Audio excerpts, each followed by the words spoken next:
বিসমিল্লাহির রহমানির রহিম। পরম করুণাময় ও অসীম দয়ালু আল্লাহর নামে শুরু। ومن أحسن قولا ممن دعا إلى الله وعمل صالحا وقال إنني من المسلمين.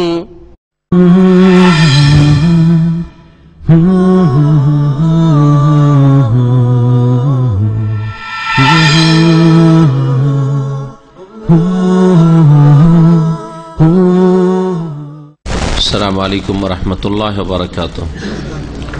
بسم الله الرحمن الرحيم. الحمد لله رب العالمين والصلاة والسلام على سيد المرسلين نبينا محمد وعلى آله وصحبه أجمعين. أما بعد فقد قال المؤلف حفظه الله تعالى الباب السادس البدع ويتضمن الفصول التالية. الفصل الأول تعريف البدعة أنواعها وأحكامها. الفصل الثاني ظهور البدع في حياة المسلمين والأسباب التي أدت إليها. الفصل الثالث موقف الأمة الإسلامية من المبتدعة ومنهج أهل السنة والجماعة في الرد عليهم. الفصل الرابع في الكلام على نماذج من البدع المعاصرة وهي من البدع المعاصرة وهي أولا الاحتفال بالمولد النبوي، ثانيا التبرك بالأماكن والآثار والأموات ونحو ذلك، ثالثا البدع في مجال العبادات والتقرب إلى الله. আল্লাহ পাকের সমস্ত প্রশংসা যে আল্লাহ পাক রব্বুল আলামিন তার দিনকে সম্পূর্ণ করেছেন এবং দিনে কোনো কিছু অতিরিক্ত করা আল্লাহ পাকের সন্তুষ্টির উদ্দেশ্যে শক্তভাবে হারাম করেছেন, নিষেধ করেছেন। সালাত এবং সালাম নাজিল করেন মুহাম্মদ রাসূলুল্লাহ সাল্লাল্লাহু আলাইহি ওয়াসাল্লামের প্রতি, যার আনুগত্য পূর্ণরূপে সত্যিকার অর্থে তখনই প্রমাণিত হয় যখন তার নিয়ে আসা দিনে কোনো ঘাটতি না করা হয় আর কোনো বাড়তি না করা হয়। কোনো কিছু বাড়ালে তা বিদাত বলে গণ্য হয়, আর কোনো কিছু ঘটালে আল্লাহ পাকের অসন্তুষ্টি কাজ, ফাসিকি কাজ হয়। এই দুইটি জাতি গুমরাহ হয়েছে। আর যারা নবী করিম সাল্লাল্লাহু আলাইহি ওয়াসাল্লামের নিয়ে আসা দিন যেভাবে আল্লাহ পাক পাঠিয়েছেন, যেভাবে তিনি প্রচার করেছেন সেইভাবেই পালন করে, তারা হচ্ছে সিরাতে মুস্তাকিমের অনুসারী, সরল পথের পথগামী। আমাদের আকিদাতুত তাওহীদের বিষয়বস্তু আজকে 6 অধ্যায়। লেখক আল্লামা শেখ সালেহুল ফৌজান হাফিজাহুল্লাহ তাআলার কিতাব থেকে, যার বিষয়বস্তু আল বিদআ, বিদআতুনের বহুবচন আল বিদআ, বেদাত সম্পর্কে, বেদাত সমূহ। এই বেদাত সম্পর্কে বিভিন্ন দিক নিয়ে তিনি আলোচনা করবেন। আর তিনি বলছেন ওয়ায়াতাদাম্মানু আল ফুসুল আত-তালিয়া। আর এই বিষয়টি, এই বিদাতের বিষয়টি কয়েকটি পরিচ্ছদকে শামিল রয়েছে, এতে কয়েকটি দিক রয়েছে, বা এটা একটা পর্ব বলতে পারেন, যে পর্বে কয়েকটি চ্যাপ্টার রয়েছে, কয়েকটি অধ্যায় রয়েছে। আল ফাসলুল আউয়াল তারিফুল বিদাতে, প্রথম চ্যাপ্টার হচ্ছে বিদাতের সংজ্ঞা, আনওয়াইহা, এবং বিদাতের প্রকরণ, বিদাত কত প্রকার ও কি কি, আহকামহা, এবং বেদাতের হুকুম, বিধান কি শরীয়তে। আল ফাসলুস সানি, দ্বিতীয় অধ্যায় হচ্ছে যুহুরুল বিদআ ফি হায়াতিল মুসলিমিন, মুসলিমদের জীবনে বিদাতের বহিঃপ্রকাশ, বিদাতের সূচনা, ওয়াল আসবাব আল্লাতী আদ্দাত ইলাইহা, আর যেসব কারণে বিদাত জন্ম নিয়েছে, বিদাত জন্ম নিয়েছে কি কি কারণে মুসলিম সমাজে, অথচ মুসলিমেরা সবাই আল্লাহকে ভালোবাসে, তার রাসূলকে ভালোবাসে। রাসূলুল্লাহ সাল্লাল্লাহু আলাইহি ওয়াসাল্লামের কাছ থেকে সাহাবারা শিখলেন, সাহাবায়ে কেরামের কাছ থেকে তাবেঈনরা শিখলেন, তাবেঈনদের কাছ থেকে তাবেঈনরা শিখলেন। তো এইভাবে ধারাবাহিকতা যদি ঠিক থাকতো, তাহলে তো নবী সাল্লাল্লাহু আলাইহি ওয়াসাল্লামের ওই আদর্শ যার উপর ছেড়ে গেছেন সেটাই আজ পর্যন্ত চলে আসতো। তো মাঝখানে এত বাড়তে থাকলো কি করে? কি কি কারণে বাড়লো? বেড়ে যাওয়ার নাম ধর্মের নামে বেড়ে যাওয়ার নাম না বিদাত? আল ফাসলুর তারপরে বলছেন যে আল ফাসলুস সালিস, তৃতীয় চ্যাপ্টার হচ্ছে মওকিফুল উম্মাতিল ইসলামিয়া মিনাল মুবতাদিআহ, বিদাতীদের সম্পর্কে মুসলিম উম্মার ভূমিকা কি? মুসলিম উম্মা বিদাতীদের সম্পর্কে কি বিশ্বাস ধারণা রাখে, তাদের সাথে কি আচরণ করে থাকে। ও মানহাজ আহলিস সুন্নাত ওয়াল জামাআতির রাদ্দি আলাইহিম, এবং আহলিস সুন্নাত ওয়াল জামাতের আদর্শ তাদের খণ্ডনের ক্ষেত্রে, তাদের বিদাতের খণ্ডনের ক্ষেত্রে তাদের আদর্শ কি। আল ফাসলুর রাবে, আর চতুর্থ অধ্যায় হচ্ছে ফিল কালাম আলা নামাযিজা মিনাল বিদআল মুআসিরা, বর্তমান যুগের যেসব বিদাত রয়েছে সেসব বিদাতের কতিপয় নমুনা সম্পর্কে আলোচনা, অর্থাৎ প্রচলিত বিদাত, বর্তমান মুসলিম বিশ্বে প্রচলিত বিদাত সম্পর্কে আলোচনা। তার তিনটি বিদাত বিশেষ করে আলোচনা নিয়ে এসছেন, বড় বড় বিদাত। একটি হচ্ছে আল ইহতিফাল বিল মৌলিদিন নবী, নবী করিম সাল্লাল্লাহু আলাইহি ওয়াসাল্লামের জন্ম উপলক্ষে কি করা, উৎসব করা, অথবা ঈদ মিলাদুন নবী বলা এবং তাতে কিছু করা। দ্বিতীয় হচ্ছে আত-তাবাররুক বিল আমাকিন ওয়াল আসার ওয়াল আমওয়াত ওয়া নাহওয়া যালিক, বরকত হাসিল করা কিছু স্থান দ্বারা আর কিছু পরিত্যক্ত বস্তু দ্বারা অথবা মৃতদের মাধ্যমে ইত্যাদি ইত্যাদি, এইরকম বিভিন্ন জিনিস থেকে, যেগুলি থেকে বরকত হাসিল করা কোরআন এবং হাদিস দ্বারা প্রমাণিত নয়। 3 নম্বর হচ্ছে আল বিদআ ফি মাজালিল ইবাদাত, ইবাদতের ক্ষেত্রে বহু রকমের বিদাত, আল বিদআ বহুমুখী বিদাত। ওয়া তাকাররুব ইলা আল্লাহ, এবং আল্লাহ পাকের সান্নিধ্য লাভের আশা রাখা ইবাদতে বিদাত করে। নামাজ পড়ে আল্লাহ নৈকট্য লাভ হবে, যায় নামাজের দোয়া পড়ে আল্লাহর নৈকট্য লাভ হবে, হ্যাঁ, ইক্তাদাত বিহাজাল ইমাম বলে সওয়াব হবে, সম্মিলিত মোনাজাত করে সওয়াব হবে, আল্লাহর নৈকট্য লাভ হবে। নামাজের বিদাতের ক্ষেত্রে কি করা, আল্লাহর নৈকট্য লাভ করা ইবাদতের ক্ষেত্রে। রোজার ক্ষেত্রে নওয়াই তানা সুমা গাদান দিয়ে রোজা শুরু করতে হবে, না হলে রোজা অসম্পূর্ণ থাকবে। উচ্চারিত নিয়ত দ্বারা রোজা শুরু করতে হবে। এইরকম বহু রকমের ইবাদত বন্দিগিতে বিদাত রয়েছে, আর এক এক এলাকায় এক এক রকমের বিদাত রয়েছে। ইবাদত বন্দিগির ক্ষেত্রে বিদাত, হজের ক্ষেত্রে বিদাতের শেষ নেই। হজ করতে এসে কথার কাজের আকীদার বিদাত, মদিনা না আসলে হজ অসম্পূর্ণ থাকবে, এটা হচ্ছে আকীদার বিদাত। হ্যাঁ, কিছু বাচনিক বিদাত আছে, আর কিছু আছে কর্মগত বিদাত আছে, আমলি বিদাত আছে। সবগুলি সম্পর্কে আলোচনা করবেন। আজকে প্রথম চ্যাপ্টারটি নিয়ে আলোচনা করবেন, তাতে 3টি বিষয় রয়েছে। তারিফুল বিদা আল ফাসল আউয়াল, প্রথম অধ্যায় হচ্ছে বিদাত সম্পর্কে, বিদাতের সংজ্ঞা আর বিদাতের প্রকরণ, কত প্রকার ও কি কি, আর এরকম কোন প্রকার আছে না নেই, প্রকার আছে তো কোন ধরনের প্রকার আছে, ও আহকামুহা, এবং বিদাতের বিধিবিধান কি। বেদাতগুলি কখনো কি বড় শিরকে পৌঁছিতে পারে, হ্যাঁ, না কি সব সময় তার নিচে থাকবে, ইত্যাদি সব বিষয়গুলি। প্রথমত আলোচনা শুরু করছেন তারিফুহা, মানে তারিফুল বিদা, বিদাতের সংজ্ঞা। বিদাত সম্পর্কে আলোচনা করতে গিয়ে কোরআনে কারীমের সূরা মায়েদার আয়াত নম্বর 3, বড় লম্বা আয়াত রয়েছে, তার একটি অংশ উল্লেখযোগ্য, বিশেষ করে উল্লেখ করা উচিত। এরকম বিদাত সম্পর্কে মেলা আয়াত পেশ করা যেতে পারে, তবে এই আয়াতে আল্লাহ পাক বলেছেন যে আমি দিনকে কি করেছি, কমপ্লিট করে দিয়েছি। আলিয়াউমা আকমালতু লাকুম দীনাকুম ওয়া আতমামতু আলাইকুম নি'মাতি ওয়া রাদিতু লাকুমুল ইসলাম দীনা, আজকে তোমাদের জন্য দিনকে আমি কি করেছি, আকমালতু, কামিল করে দিয়েছি, পূর্ণাঙ্গ করে দিয়েছি। আতমামতু লাকুম দীনাকুম, তোমাদের দিনকে, অর্থাৎ তোমাদের জন্য যে দিনকে আমি মনোনীত করেছি। ও আতমামতু আলাইকুম নি'মাতি, এবং আমার নিয়ামতকে, অনুগ্রহকে পূর্ণতা দান করেছি তোমাদের জন্য বা তোমাদের প্রতি। ওয়া রাদিতু লাকুমুল ইসলাম দীন, আর ইসলামকে তোমাদের দিন স্বরূপ আমি পছন্দ করেছি বা মনোনীত করেছি। ইসলামই আল্লাহ পাকের মনোনীত দিন। আর কোন দিন আল্লাহর কাছে স্বীকৃত নয়। সমস্ত আম্বিয়া রাসূলগণের দিন ইসলাম ছিল। ইয ক্বালা লাহু রাব্বুহু আসলিম, কাকে বলেছিলেন আল্লাহ পাক রব্বুল আলামিন?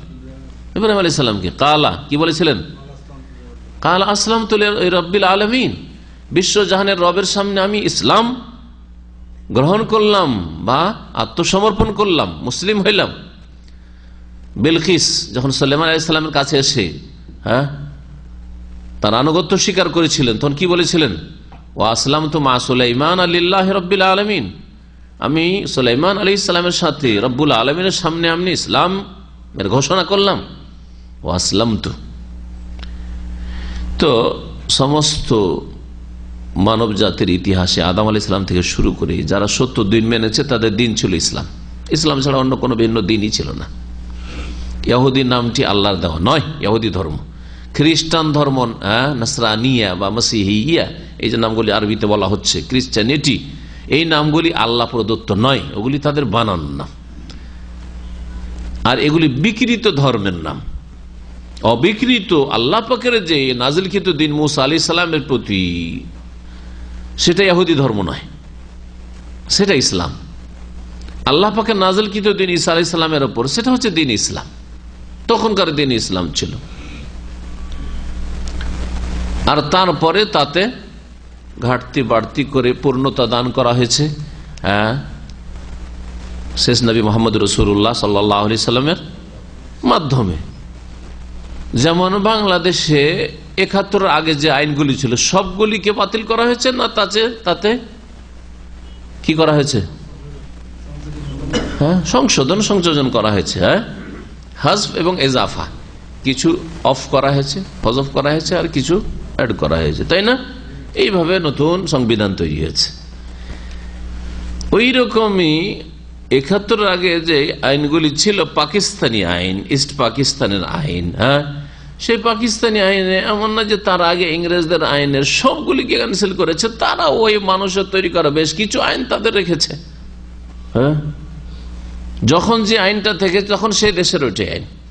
তাহলে ৪৭-এর আগে যে আইনটা ছিল বাংলার জমিনে, সেইটাও বাংলার জমিনের আইন ছিল, সংবিধান ছিল। আর ৪৭ থেকে ৭১ সেটাও বাংলার জমিনের পূর্ব পাকিস্তানে বা পূর্ব বাংলার ছিল, আইন ছিল। আর ৭১-এর পরে এখন যেটা আছে সেটাও পূর্ব বাংলার আইন, ঠিক না? আইন ওই দেশেরই আইন, কিন্তু পরিবর্তন ঘটেছে। এখন আগের আইনগুলি মানা চলবে, আগের সংবিধান মানা চলবে, চরম অপরাধী, মৃত্যুদণ্ড, শাস্তি। ওই রকমই ঈসা আলাইহিস সালাম নিয়ে আসা দিন মানা চলবে না, মুসা আলাইহিস সালাম নিয়ে আসা দিন মানা চলবে না। তখনকার জন্য সেটা ঠিক ছিল। মুহাম্মদ রাসূলুল্লাহ সাল্লাল্লাহু আলাইহি ওয়াসাল্লাম সারা বিশ্বের সমস্ত মানুষের জন্য রাসূল হয়ে আসার পরে সমস্ত মানুষের জন্য যে দিন ইসলাম কোরআনুল কারীমে রয়েছে, যে দিন ইসলাম রাসূলুল্লাহ সাল্লাল্লাহু আলাইহি ওয়াসাল্লামের হাদিসে রয়েছে, সেই দিন ইসলাম সকলের জন্যই ফরজ। ওয়াল্লাহি, আল্লাহর কসম করে বলছি, নবী সাল্লাল্লাহু আলাইহি ওয়াসাল্লাম বলছেন, লাউ কানা মূসা হাইয়ান, মূসা আলাইহিস সালাম যদি আজকে জীবিত থাকতেন, মা ওয়াসিয়াহু ইল্লা আইয়াত্তাবিআনি, তাহলে তারও আমার অনুসরণ করা ছাড়া, আমাকে ফলো করা ছাড়া কোনো অবকাশ ছিল না। মা ওয়াসিয়াহু মানে তার কোনো উপায় ছিল না, কোনো নাজাত ছিল না। যদি নবী মুহাম্মদ সাল্লাল্লাহু আলাইহি ওয়াসাল্লামের যুগ পেয়ে যায় জীবদ্দশায়, এই জন্য খেজের নবী সাল্লাল্লাহু আলাইহি সাল্লামের নবুয়তের আগেই কখন মারা গেছে, তার যুগে মারা গেছে, অথবা তারপরের যুগে মারা গেছে, দীর্ঘায়ু পেয়ে মারা গেছে। এখন যদি কেউ বলে খিজের বেঁচে আছে, এটা ইসলাম বিরোধী কথা। কারণ যদি বেঁচে থাকে তো তার নবী সাল্লাল্লাহু আলাইহি ওয়াসাল্লামের সামনে এসে কালেমার শাহাদাত দেওয়া ফরজ হয়ে আছে। না হলে মা ওয়াসিয়াহু, যেমন মুসা আলাইহিস সালামের জন্য কোনো নাজাত ছিল না, তেমনি খেজেরের জন্য কোনো নাজাত নেই, যদিও তিনি নবী হন, যদিও তিনি ওলি হন। মুহাম্মদ রাসূলুল্লাহ সাল্লাল্লাহু আলাইহি ওয়াসাল্লামের সামনে এসে ইসলাম কবুল করতে হবে। যেমন জিনেরা এসে ইসলাম কবুল করেছে, আবু বকর উমর ইসলাম কবুল করেছেন, যে কোনো মানুষ ইসলাম কবুল করেছেন যারা জান্নাতের রাস্তা ধরেছেন। তো এখন আসি বিদাতের সংজ্ঞা সম্পর্কে আলোচনায়। বিদাতের সংজ্ঞা বলছেন আল বিদআতু ফিল লুগাতি,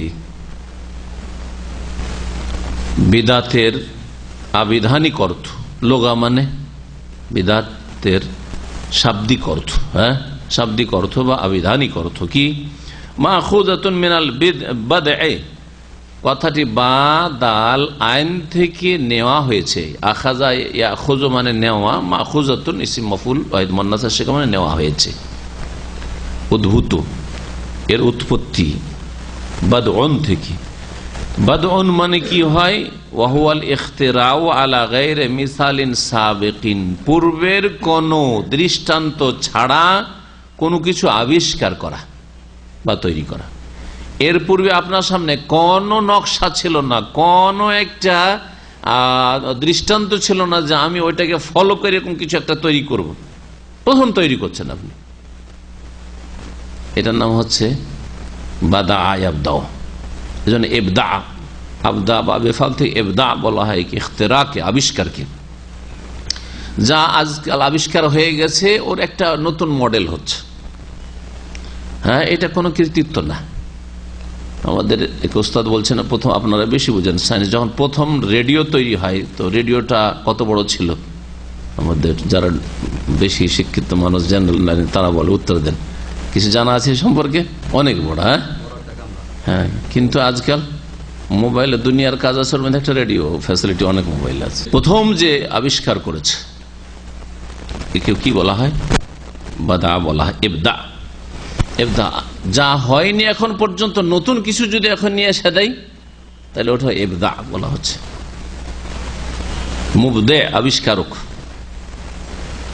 মুখতারে বা মুবদে।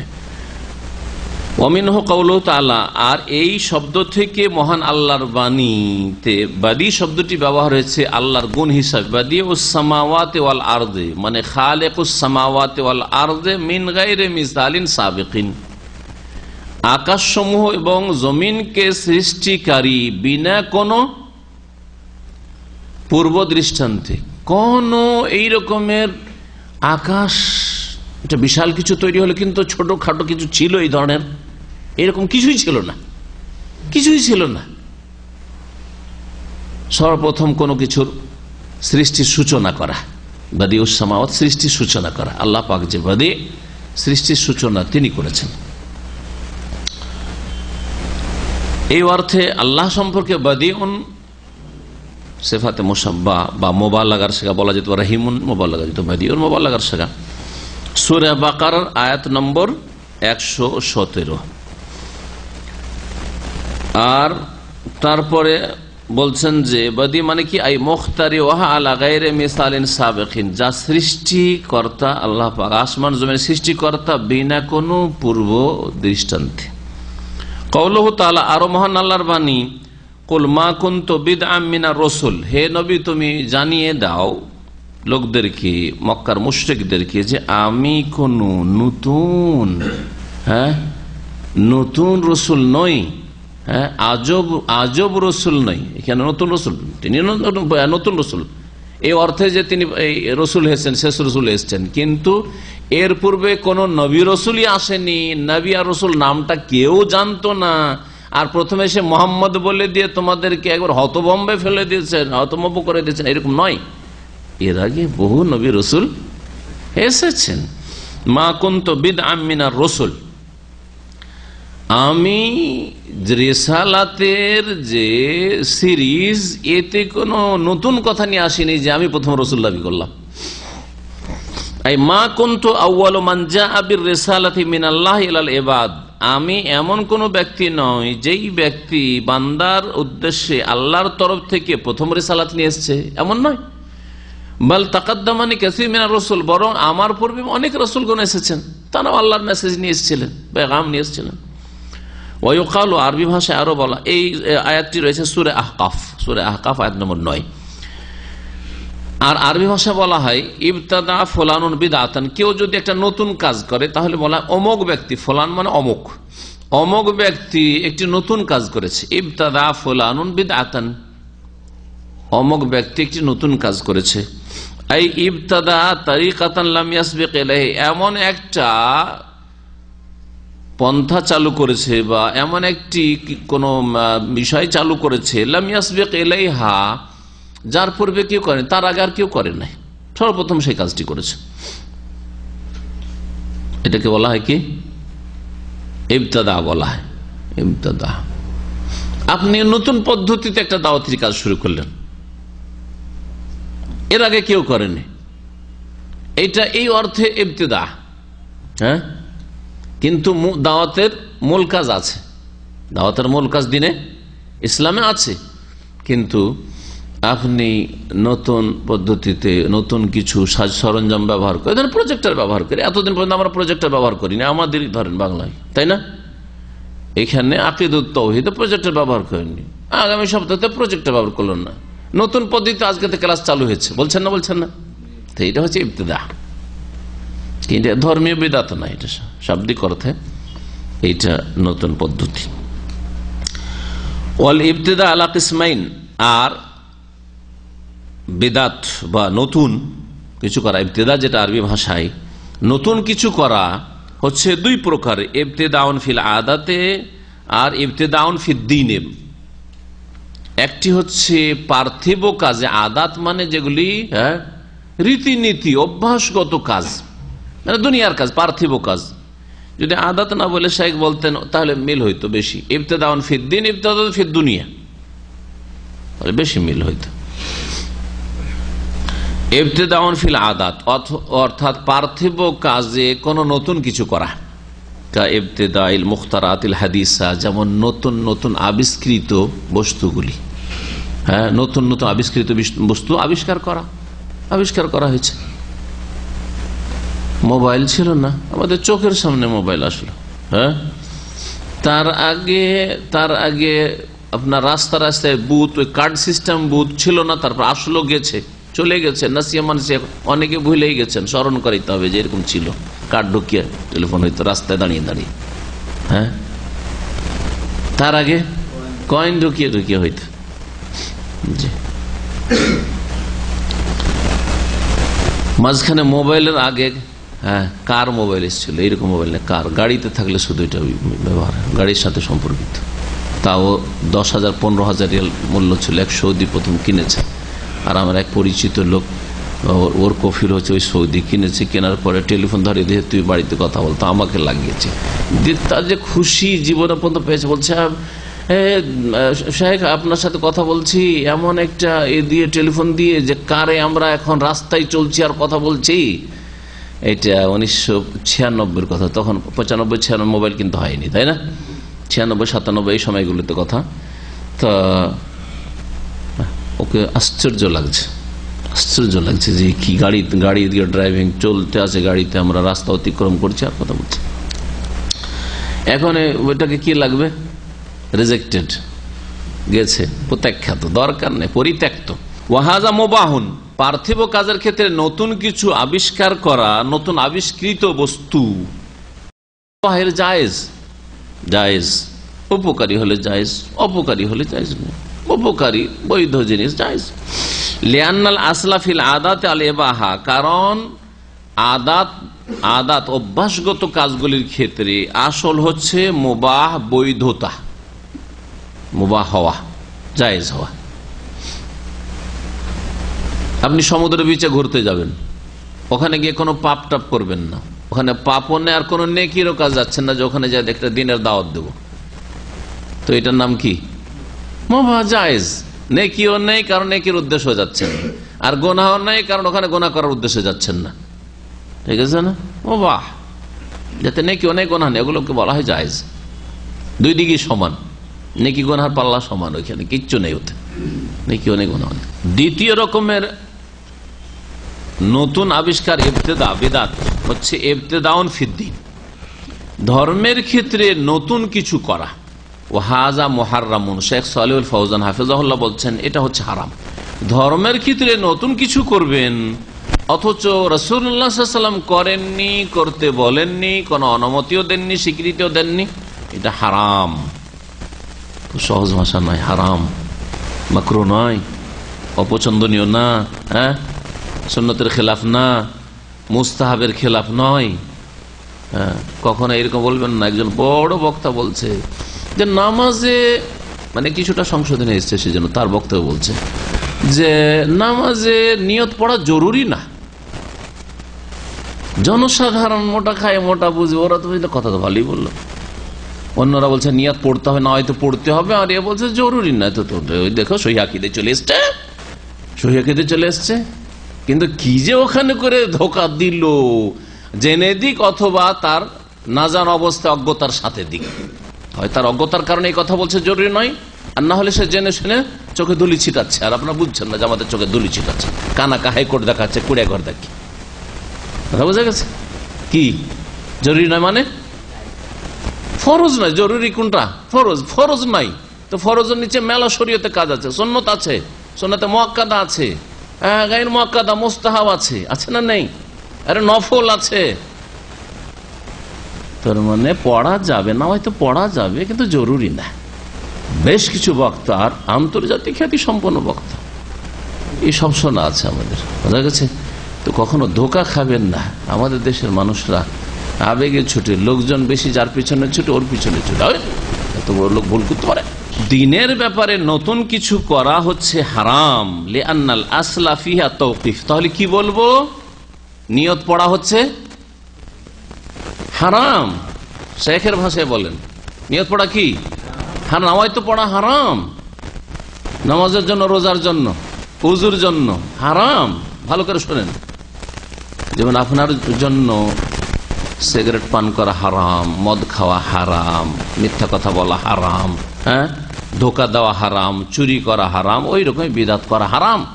চুরি করলেও চোর বুঝছে যে কাজটা ভালো করছেন না, কিন্তু নামায় তো পড়নেওয়ালা বলছে সবের কাজ করছে, এই জন্য আরো মারাত্মক হারাম। মানে এর সংশোধনের আশা খুব কম, যতক্ষণ বুঝতে না পারবে যে রাস্তা ভুল আছে, আমার আল্লাহর দিকে রাস্তা নেই, রসুলের দিকে রাস্তা নেই, উল্টো দিকে রাস্তা যাচ্ছে, যতক্ষণ এটা না বুঝতে ততক্ষণ কখনো না হয়তো থেকে ফিরবে না। আর চোর নিজে সবসময় বুঝতে পারছে, রাত্রে চুরি করে আর দিনে আসা ঘুমায়, চুরি করে যখন বাড়ি পৌঁছে তখন নিজেকে তিরস্কার করে চোর, যে এত নিকৃষ্ট কাজ ভাগ্যে জুটেছিল। কিন্তু না হয়তো পড়নেওয়ালা কি এটা মনে করে যে এত খারাপ কাজ করি, না হয়তো পড়ি? কখনো না। জি হ্যাঁ, কবর মাজারে যারা যায় কিছু পাওয়ার জন্য, তারা কি আসে নিজেকে তিরস্কার করে, ধিক্কার দেয় যে খুব খারাপ কাজ করে আসলাম? কিন্তু একটা মিথ্যা কথা, কফিল আপনার মালিক জিজ্ঞেস করছে তুমি কোথায় ডিউটির সময়, শুধু ওর নজরে খারাপ হবে না সেজন্য একটু বলে দিলেন যে আমি একটু ডিউটিতে বাইরে এসেছি একটু কেনাকাটার জন্য, অফিসের কেনাকাটার জন্য। আর অফিসের কেনাকাটা না, আপনার নিজের কেনাকাটা, কেনাকাটাতেও আছেন, অর্ধেকটা সত্য অর্ধেক মিথ্যা, তারপর নিজেকে তিরস্কার দিচ্ছেন যে ছি ছি খুব একটা অন্যায় কাজ করলাম। ঠিক না? শরীয়তের ক্ষেত্রে, দিনের ক্ষেত্রে বিদাত হারাম কেন? লিআন্নাল আসলা ফিহা তাওকিফ, কারণ দিনের ক্ষেত্রে মূল বিষয় হচ্ছে আত-তাওকিফ। তাওকিফ মানে ওয়াক্কাফা ইউওয়াক্কিফু তাওকিফ থেকে, আমি শাব্দিক অর্থটা বলি তাহলে বুঝতে সুবিধা হবে। হ্যাঁ, ওয়াকাফা মানে নিজে থেমে যাওয়া, আর ওয়াক্কাফা মানে থামিয়ে দেওয়া, বোঝা গেছে? তো তাওকিফ মানে আপনাকে থামিয়ে রাখা হয়েছে। কোথায়? যেখানে রাসূলুল্লাহ থেমেছেন, যেখানে রাসূলুল্লাহ থেমেছেন ওখানে থামতে হবে। রাসূলুল্লাহ এখানে থেমে গেছেন, আপনি আরো আগে আপনার গাড়ি নিয়ে বেড়ে চলে গেলেন, চলবে? লা তুকাদ্দিমু বাইনা ইয়াদাইল্লাহি ওয়া রাসূলিহি, সূরা হুজরাতের প্রথম আয়াত। আল্লাহ এবং রাসূলের আগে বাড়িও না। লা তারফু আসওয়াতাকুম ফাওকা সাউতিন নবী, নবীর আওয়াজের উপর নিজের আওয়াজ উঁচা করিও না। শুধু কণ্ঠ উঁচা করার কথা বোঝানো হয়েছে। হ্যাঁ, নবী সাল্লাল্লাহু আলাইহি ওয়াসাল্লাম আল্লাহু আকবার দিয়ে আওয়াজ উঁচা করলেন, আপনি নাওয়াইতু দিয়ে আওয়াজ উঁচা করছেন, এটা ওতে পড়বে না। শুধু এই মোটাটা বুঝলেন কিন্তু সূক্ষ্মটা বুঝলেন না। আগে বাড়া মানে নবী সাল্লাল্লাহু রাস্তায় চলছেন, তার জীবদ্দশায় তার আগে আগে চলে গেলাম, আরে বেয়াদবি করে দিলাম। হ্যাঁ, ওইটা শুধু বুঝলেন আপনি, যেটা মাহসুস হিস্সি অনুভূত সেটা বুঝলেন, কিন্তু যেটা আসল বিষয় যে কিয়ামত পর্যন্ত রাসূলুল্লাহর আগে বাড়া যাবে না সাল্লাল্লাহু আলাইহি ওয়াসাল্লাম, এটা বুঝলেন না। যে নবী সাল্লাল্লাহু আলাইহি ওয়াসাল্লাম নামাজ পড়েননি, আমি কেন পড়বো? আগে বেড়ে গেলাম তো। নবী সাল্লাল্লাহু আলাইহি ওয়াসাল্লাম জানাজা জায়নামাজের দোয়া পড়েন, আমি কেন পড়বো? সুতরাং আগে বেড়ে গেলাম আমি। নবী কারীম সাল্লাল্লাহু আলাইহি ওয়াসাল্লাম 2 ঈদ করেছেন, ঈদুল ফিতর, ঈদুল আযহা, তো ঈদুল মিলাদুন নবী কেন? তাহলে আগে বেড়ে গেলাম আমি। নবী করিম সাল্লাল্লাহু আলাইহি ওয়াসাল্লামের কবর কাঁচা কবর থেকেছে, সাহাবায়ে কেরামদের কবর সব কাঁচা কবর, তো আমার পীরের কবর পাকা কেন হবে? আমার দেশে পাকা কবর কেন থাকবে? নবী সাল্লাল্লাহু আলাইহি ওয়াসাল্লাম উঁচা কবর, কাঁচা কবরই, পাকা কবর না, কাঁচা কবরই যদি 1 হাত, আধা হাতের বেশি, 1 বিঘতের বেশি উঁচা থাকে তো ভেঙে বরাবর করে দিতে বলেছেন। তাহলে এটা কি নবীর আগে বেড়ে যাওয়া নাই? পাকা কবর আর উঁচা কবর, আর কবর ফুল চড়ানো, কবর চাদর চড়ানো, সব আগে বেড়ে যাওয়া। যতগুলি বেদাত আছে সবগুলি নবীর আগে বেড়ে যাওয়া। কোরআনে বিদাতের খণ্ডনের বহু আয়াত রয়েছে। কোরআনে যদি অর্থ সহ বুঝতো তো মুসলিম বেদাতি হইতো না। কোরআন বুঝেই না যে বেদাতের কারণগুলি যখন বলা হবে তার মধ্যে মুখ্য কারণ হচ্ছে অজ্ঞতা। দিনের ধার ধারে না, কোরআন শিখার হাদিস শিখার ধার ধারেই না, রসুলের কাছে আসার ধার ধারেই না। তৌকিফ মানে থামিয়ে রাখা হয়েছে। শরীয়তে আসল হচ্ছে যে থেমে যেতে হবে যতক্ষণ না দেখবেন যে অনুমতি আছে আগে বাড়ার। বুঝা গেছে? 4 রাকাত জোহর পড়ে থেমে যেতে হবে, 5 রাকাতে এই জন্য উঠেও যদি যায় সোজা ইমাম, তারপরে কি করতে হবে? উঠে তারপর বসে যেতে হবে। কিন্তু 2 রাকাত পড়ে যদি উঠে যায় তাশাহুদ ছুটে গেছে, আর উঠবে সোজা হয়ে গেলে না, আর বসবে ফিরে বসবে না। তাশাহুদ গেছে গেছে প্রথম তাশাহুদ, ওর জন্য ঘাটতি পূরণ করে সহ সিজদা কর, কিন্তু আর ফিরতে হবে না, কারণ অবকাশ আছে। 2 এর পরে তৃতীয় পড়ার অবকাশ আছে। কিন্তু 4 রাকাত জোহর পড়ার পরে, আসর 4 পড়ার পরে, এশা 4 পড়ার পরে 5 পড়ার অবকাশ নেই। ফজরে 2 রাকাত পরে যদি লাফিয়ে উঠে যায়, উঠেই গেছে ইমাম সাহেব। যারা জলসা ইস্তেরাহা করেন না, এদের আর একটা সমস্যা আছে। যারা ইস্তেরাহা করে তো উঠতে দেখলেই মাঝখানে আছে এই সুন্নতি তরিকায় নামাজটা পড়লে একটা ফায়দা আছে, যে উঠতে দেখলে মুক্তাদির সুবহানাল্লাহ বলে দিচ্ছে, তখন হয়তো একটু উঠতে যাচ্ছিল থেমে গেল। কিন্তু যেমন হাম্বেলিরা বা হানাফিরা যারা দায়ী করে লাফিয়ে উঠে যাচ্ছে আল্লাহ সদুরে কাদমায়ের হাদিস আমল করে, কিন্তু বুখারীর হাদিস আমল করছে না, তারা সাথে সাথে উঠে যাচ্ছে। মুক্তাদি দেখবে কি তার আগেও সোজা হয়ে দাঁড়িয়ে বসে আছে, ঠিক কিনা? সোজা হয়ে দাঁড়িয়ে বসে আছে। যখন দাঁড়িয়ে গেছে, ফজরে যদি 3য় রাকাতে দাঁড়িয়ে যায়, সে দাঁড়িয়ে এমন কোনো পাপ তো করেনি, ফজরে সারা জীবন তো 2 পড়ছি, আজ যখন সোজা দাঁড়িয়েই গেছি তো আমি 3 পড়েই নি, মাগরিবের মতো চলবে, 4 পড়েনি চলবে? হারাম। কেন হারাম? তৌকিফ, থামতে হবে। নবী 2 রাকাতে থেমেছেন, 2 রাকাতের ফরজের বেশি জিন্দগিতে পড়েননি, সুতরাং তোমার জন্য 3, 4 কখনো পড়া যাবে না ফজর নামাজ। মাগরিবে 3-এর জায়গায় 4 বা 5 বেজোড়ি না করতে হবে। বেতরি ধরেন, হ্যাঁ বেতরি ধরেন, আপনি নিয়ত করেছেন 3-এর, যদিও ধরেন কেউ ইখতিলাফ করতে পারে, কিন্তু যেটা নিয়ত করেছেন আপনি যে এই রাকাতে পড়বো, ওতেই থামেন আপনি। শরীয়তে আসল হচ্ছে কি তৌকিফ। এই জন্য একটি কথা আমরা অনেক সময় বলি, এখন আজকে তৌকিফের ব্যাখ্যাটা করলাম কি, যে এবাদতের আসল হচ্ছে তৌকিফি, এবাদত হচ্ছে তৌকিফি, আর মামালাত লেনদেন ব্যবসা বাণিজ্য আদান প্রদান এর আসল হচ্ছে ইবাহাত মুবাহ জায়েজ। নতুন নতুন ব্যবসা আজকাল দুনিয়াতে হচ্ছে, আসল হচ্ছে কি শরীয়তের যে ব্যবসার কায়দাগুলি রয়েছে, নীতিমালাগুলি রয়েছে, সেগুলির আওতাতে যদি বৈধতা থাকে তাহলে আসল হচ্ছে যে নতুন রকমের ব্যবসা হইলেও আজ পর্যন্ত এই রকমের ব্যবসা বাণিজ্যের কথা শুনিনি, এই রকমের আদান প্রদানের কথা শুনিনি, হ্যাঁ জায়েজ, ঠিক না? জায়েজ। কিন্তু ইবাদত বন্দেগীর ক্ষেত্রে আসল হচ্ছে থামতে হবে না, আসল হচ্ছে যে না জায়েজ। এই জন্য আসল হচ্ছে তাওকিফুন আল মানউ, আগে বাড়া যাবে না, বাধা। যতক্ষণ পর্যন্ত পারমিশন না পাবেন শারে আলাইহিস সালাতু সালামের পক্ষ থেকে, রাসূলুল্লাহ সাল্লাল্লাহু আলাইহি ওয়াসাল্লামের পক্ষ থেকে, যে আগে বাড়ার অনুমতি আছে। এই জন্য নবী কারীম সাল্লাল্লাহু আলাইহি ওয়াসাল্লাম বলছেন, মান আহাদাসা ফি আমরিনা হাযা, কেউ যদি আমাদের এই বিষয়ে, কোন বিষয়ে? ফি আমরি দ্বীনে, আমরিনা হাযা মানে আমরি দ্বীনে, আমাদের এই বিষয় দ্বীনের বিষয়ে নতুন কিছু করে, মা লাইসা মিনহু, যা তার অন্তর্ভুক্ত না, ফাহুয়া রাদ্দুন, সেটা প্রত্যাখ্যাত। ফি রিওয়ায়া, প্রথমটি তো এটি বুখারীতে রয়েছে আর মুসলিমও রয়েছে, আর দ্বিতীয়টি হচ্ছে মুসলিমে রয়েছে। আরেকটি রিওয়ায়াতে রয়েছে মায়েশা রাদিয়াল্লাহু আনহা বর্ণিত, মান আমেল আমালান, কেউ যদি এমন কোন আমল করে, আপনি বিদআতটা করেননি, আপনার মুরব্বীরা কেউ করেছে না, হয়তো অন্য মুরব্বীরা শুরু করেছে, মিলাদুন নবী অন্য মুরব্বীরা শুরু করেছে, কিন্তু আপনি আমলটা করলেন, শুরু করেননি, প্রথম সূচনা আপনার না, তারপরে সেটা প্রত্যাখ্যাত, তারপর হারাম। মান আমেল আমালান, কেউ যদি এমন কোন আমল করে, লাইসা আলাইহি আমরুনা, যার ওপর আমার আদর্শ নয়, আমার আদর্শ ওই রকম নয়, ফাহুয়া রাদ্দুন, সেটা প্রত্যাখ্যাত। আনওয়াউল বিদআহ, তাহলে প্রথম বিষয়টি হলো বিদআতের সংজ্ঞা হয়ে গেল, হ্যাঁ শাব্দিক অর্থ আর পারিভাষিক অর্থ, এগুলো হয়ে গেল। এই ক্ষেত্রে দুটো ভাগও হলো, দুনিয়ার পার্থিব বিদআত আর ধর্মীয় বিদাত। পার্থিব বিদাত মানে পার্থিব নতুন কাজ, অসুবিধা নেই, আসল হচ্ছে জায়েজ। আর দিনের যদি নতুন কাজ হয় তাহলে টোটালি কি হারাম। আনওয়াউল বিদাত, বিদাতের প্রকরণ। বিদাত কত প্রকার ও কি কি? আল বিদআতু ফিদ্দীন নাওআনি, শেখ বলছেন বিদাত ধর্মের ক্ষেত্রে দুই ভাগে বিভক্ত, কিন্তু বিদাতিরা যে ভাগ করে তার কোনো অবকাশ নেই, অন্যরকম দুটো ভাগ রয়েছে তার। প্রথম হচ্ছে আন্নাউল, আর প্রথম প্রকারের বিদাত হচ্ছে বিদআতুন কওলিয়াতুন ইতিকাদিয়া, এমন বিদাত যা বাচনিক এবং বিশ্বাসগত। ধরুন একটার মধ্যে দুটা ঢোকানো হয়েছে, মনে করি যে শেখ একটার মধ্যে দুটো ঢুকিয়েছেন, এটা দুটোকে দুই রকম করা যেতে পারে।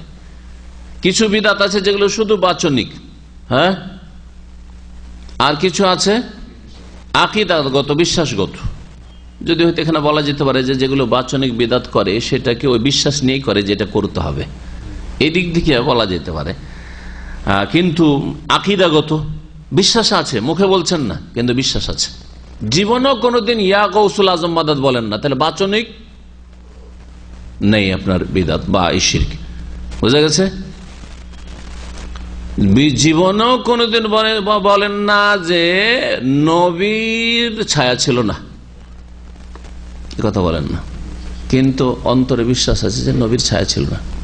এটা আকীদাগত বিদাত কিনা? দলিল দেন। আসল হচ্ছে যে আদম সন্তানের কি থাকে, শুধু আদম সন্তানের না, হ্যাঁ, যে কোনো জিনিস যার অস্তিত্ব আছে ছায়া আছে, তাই না? ছায়া আছে। তাহলে কেউ যদি আপনাকে বলে যে আপনি বলেন তো যে নবীর ছায়া ছিল, দলিল দেন তো, এর খণ্ডনটা শিখেন। যারা আমরা তো আসলের উপরে আছি যে কোনো জিনিসের ছায়া হয়, হ্যাঁ, ছায়া হয়। আর তুমি বলছো ব্যতিক্রম, যে ব্যতিক্রম বলবে তাকে না দলিল দিতে হবে, তাকে দলিল দিতে হবে। কেউ যদি বলে যে বিশেষ বিশেষ মানুষ আছে মরে না, এটা ব্যতিক্রম কথা, তাহলে দলিল দিতে হবে। আসলে মানুষ মারা যায়, মানুষ মৃত, এটা কম মুসলিম বিশ্বাস করে। তো বাচনিক এবং বিশ্বাসগত বিদাত কামাকালাতিল জাহমিয়া, যেমন জাহমিদের বাচনিক বিদাত, কথা মাকালাত, কৌল, মাকালের বহুবচন। ওয়াল মুতাজিলা, এবং মুতাজিলাদের বিদাত, আর রাফেজা আর শিয়া রাফেজি যারা, তাদের বিদাত, এদের বিদাত গুলি বাচনিক এবং বিশ্বাসগত ইতিকাদি বিদাত। শুধু বিদাতি না, এদের মধ্যে বড় বড় শিরক আছে। জাহমিয়াদের সম্পর্কে এই ফিরকাটি যেহেতু নিশ্চিহ্ন হয়ে গেছে যুগের আবর্তন বিবর্তনে, কিন্তু তাদের আকীদা একেবারে বড় বড় কুফরি ছিল। জাহমিয়াদের কাছে আল্লাহ পাক রব্বুল আলামিন কোন সিফাত নেই, তারা পুরো সিফাতকে অস্বীকার করে। আশআরী মাতুরিদের মতো তাবিল করে না। এরা তো বলে আল্লাহর হাত মানে কুদরতি হাত, ওরা বলছে না না, হাত নাই, পা নেই, চোখ নেই, আল্লাহ কথাও বলেন না, হ্যাঁ, ইত্যাদি সব অস্বীকার করেছে তারা। শুধু আল্লাহ পাকের সত্তাগত গুণ এগুলির ক্ষেত্রে নয়, হ্যাঁ, যেগুলি গুণ রহমান, রাহিম, খালেক, সব অস্বীকার আল্লাহ পাকের গুণ। তো এগুলি হচ্ছে তাদের বাচনিক এবং ইতিকাদি বিদাত। আর বহু বিদাত আছে এগুলি কুফরিতে পৌঁছবে, সেটাও বললে। বিদাত আবার দুই রকম, মুকাফফিরা আর গায়র মুকাফফিরা। কিছু বিদাত আছে কুফরিতে পৌঁছায়, কিন্তু বিদাতে কুফরিতে পৌঁছায় না, ফাসিক বানাই, কমপক্ষে ফাসিক বানাই। মুতাজিলাদের বিদাত রয়েছে কোরআন মখলুক, কোরআন মখলুক, সৃষ্টি, কোরআন সৃষ্টি নয়, কোরআন আল্লাহ পাকের বাণী। আর আল্লাহ পাকের যার বাণী তার গুণ হয়, হ্যাঁ, আপনার কথাগুলি আপনার গুণ। রব্বুল আলামিনের কথা হচ্ছে আল্লাহ পাকের সিফাত, গুণ। এটা হচ্ছে আহলে সুন্নাত ওয়াল জামাতের আকীদা। আর এই নিয়ে আহমদ রহমতুল্লাহ আলাইহির সাথে তাদের দ্বিমত হয়। আর বড় বড় শাসকগুলিকে এই মুতাজিলা মোল্লারা স্বীকার করে নিতে পারে, যার ফলে চরম জুলুম অত্যাচার সেই যুগে হয়েছিল উলামায়ে আহলে সুন্নাহর উপর, চরম জুলুম অত্যাচার হয়েছিল, সুবহানাল্লাহ, যেগুলি এখন বলার সময় নেই। যদি কোরআন মাখলুক হয় তো আউযু বিকালিমাতিল্লাহি, আল্লাহর কালেমার আশ্রয় গ্রহণ করছি, তো আল্লাহর বাণী মাখলুক, তাহলে এখানে মাখলুকের আশ্রয় গ্রহণ করা হইল কিনা? তো নবী সাল্লাল্লাহু আলাইহি ওয়াসাল্লাম কি মুশরিকানা দোয়া শিখাইলেন? যারা দলিল বুঝেন আমার এই দোয়ার দলিলটিকে মনে রাখবেন। জি হ্যাঁ, তাহলে বোঝা গেল আউযু যখন আশ্রয় গ্রহণ করছেন নবী করিম সাল্লাল্লাহু আলাইহি ওয়াসাল্লাম আল্লাহ পাকের পূর্ণাঙ্গ বাণীর, তাহলে বুঝে আল্লাহর বাণীগুলি মাখলুক না, সৃষ্টি না, সেগুলি কি স্রষ্টার গুণ। যেমন স্রষ্টার আপনি কসম করতে পারেন, তেমন স্রষ্টার গুণেরও কসম করতে পারেন। আল্লাহর হাতের কসম করতে পারেন, আল্লাহর রহমতের কসম, আল্লাহর ইজ্জতের কসম, হ্যাঁ, আল্লাহ পাকের কুদরতের কসম, এগুলো গুণ। রহিমের কসম, কাবার কসম, কাবা আল্লাহর গুণ, কাবা তো ইট, হ্যাঁ, বাইতুল্লাহ আল্লাহর গুণ, হ্যাঁ, কাবার রবের কসম। হ্যাঁ, এই আকীদা যদি থাকে তাহলে তো এখন তো ঈমান নবায়ন করা লাগবে। রাফেজিদের বেদাত, এদের বিদাত, বহু বিদাত এদের মধ্যে রয়েছে। তার মধ্যে এদের বিদাত প্রথম সাহাবায়ে কেরামদেরকে গালমন্দ করা, বরং কাফের বলা, তারপরে আলে বাইতকে অসাধারণ মনে করে তাদের মধ্যে আল্লাহর গুণ সাব্যস্ত করা, বিশ্বাস রাখা যে আলীর মধ্যে উলুহিয়াত রয়েছে, তারপরে ইত্যাদি ইত্যাদি বহু তাদের শিরকিয়া কুফরিয়া আকীদা রয়েছে। জি, ওয়াসাইরুল ফিরাকিদ দালাল, এই রকমের যত গুমরাহ ফিরকাগুলি রয়েছে এবং তাদের এতেকাদ, এগুলি হচ্ছে বাচনিক এবং এতেকাদি বিশ্বাসগত বিদাত। দ্বিতীয় রকম বিদাত হচ্ছে বিদাতুন ফিল ইবাদাত, ইবাদতের বিদাত। আকীদায় হতে ইবাদত বেদাত নেই, কিন্তু ইবাদতে বিদাত আছে। আকীদায় বিদাত নেই, কিন্তু ইবাদত, আকীদা আপনার ঠিক আছে আল্লাহ সম্পর্কে, পরকাল সম্পর্কে, রাসূল সম্পর্কে। ইবাদত বিদাত বহু রকমের হইতে পারে। তার মধ্যে একটা সংক্ষিপ্ত উদাহরণ দিয়ে বলছেন, কান তাআব্বুদ লিল্লাহি বিইবাদাতি লাম ইউশরিহা, আল্লাহর এমন ইবাদত দ্বারা ইবাদত করা যা আল্লাহ পাক শরীয়তে প্রদান করেন নাই, শরীয়তে প্রদান করেন নাই।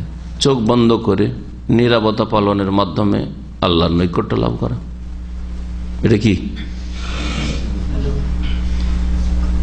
আজকাল যারা করছে, হ্যাঁ, কোন দেশের নেতা মরে গেলে ওদের সামনে নীরবতা পালন করে না, বা ওদের কবরের কাছে গিয়ে, হ্যাঁ, সমাধিতে গিয়ে নীরবতা পালন করে না, এটা করছে ওদের শ্রদ্ধা জ্ঞাপনের জন্য। এখন কোন মুসলিম ধার্মিক যদি বলে ওরা যদি মানুষের জন্য, মানুষ মৃতের জন্য যদি এরকম চোখ বন্ধ করে নীরবতা পালন করে, চোখ বন্ধ করে, তো আমরা একটু নীরবতা পালন করার মাধ্যমে আল্লাহর সান্নিধ্য লাভ করব, আল্লাহকে রাজি করব। শরীয়তে এরকম কিছু নেই। এটা না হয় বললাম এমন কিছু যেটা এই বেদাতও চালু হইতে পারে বা কোথাও থাকতে পারে, আমার হয়তো নলেজে নেই, কিন্তু আমাদের সে বেদাত আছে না? নেই। মোরাকাবার বেদাত, ধ্যান করা। মোরাকাবা মানে হিন্দুদের ধ্যান, চোখ বন্ধ করে এমন জিকির ছাড়া যে জিকির করতে করতে এমন ফানা হয়ে যাবে যে সারা দুনিয়া কাশফ হয়ে যাবে।